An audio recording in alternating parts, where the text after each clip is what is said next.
Hi guys, Mrs. Gill here.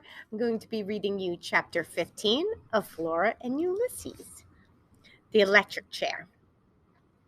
To say that the Buckman doorbell rang would be inaccurate.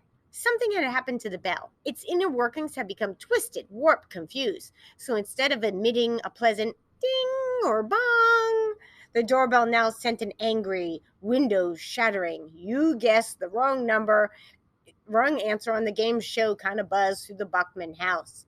To Flora, the doorbell sounded like an electric chair. Not that she had ever heard an electric chair, but she had read about electric chairs in Terrible Things Can Happen to You. That particular installment of a comic had not contained any advice other than it would be best to avoid getting to a place in your life where you might have to face the electric chair and any noises it was capable of making. Flora had found it to be vaguely threatening and not at all useful of terrible things in the issue of terrible things. That's your father, said Flora's mother. He rings that doorbell just to make me feel guilty. The doorbell buzzed and crackled again. See, said your mother. Flora didn't see. How could one person ringing a doorbell make another person feel guilty? It was ridiculous.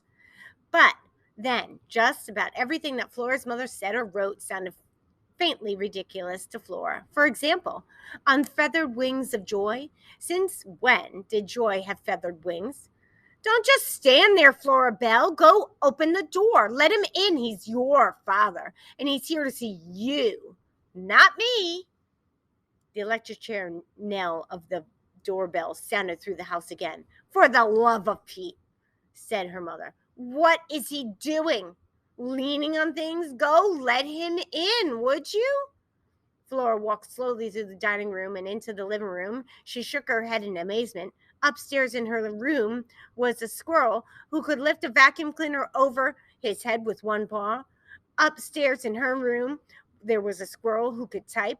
Holy Bangoomba, thought Flora. Things are really going to change around here. Mm-hmm. We're going to be vanquishing villains left and right, she smiled, a very large smile.